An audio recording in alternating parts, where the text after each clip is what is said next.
How to create an invoice in QuickBooks Online in under 2 minutes. Please excuse the rain on the tin roof. I'm going to use this chess timer here to make sure we stay under 2 minutes. At the end of this video, I'm going to give you an awesome checklist to correct all of your invoicing problems. I know that's actually why you're here.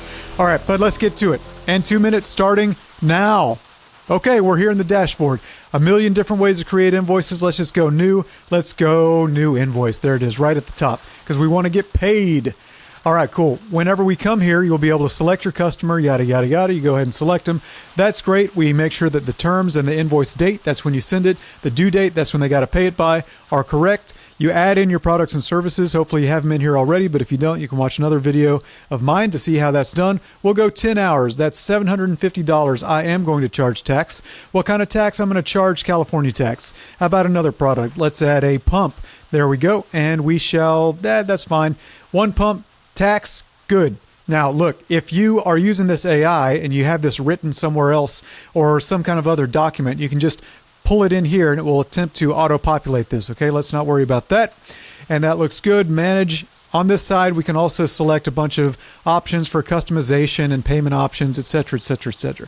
Okay, but let's just say that this is all good. So what we're going to do now is we're going to review and send. This is going to give us the opportunity to check out the email that will be sent to the customer if you want to email it to them, okay? Now you see that it's saved, so it's already now booked, okay? It's affecting the books and it's on the register.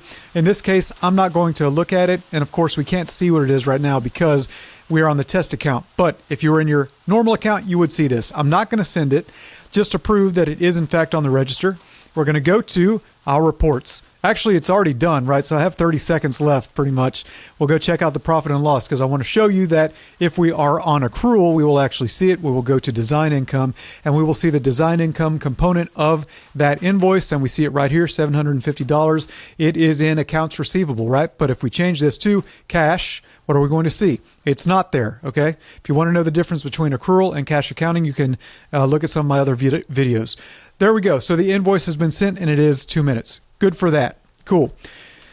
All right, great. Now, I told you about a checklist, okay? I know that you are here because you know how to make an invoice in QuickBooks, but you're having some kind of crazy problem. You have all these different invoices.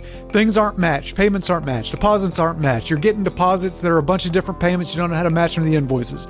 You know, you don't know how to reconcile. You're having sales tax issues. Who knows what? It's a million different things, right?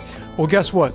Uncle Tom has solved all these problems for you. I have a checklist. It's a super invoicing checklist, okay? Link in the description. Go get it. It's free.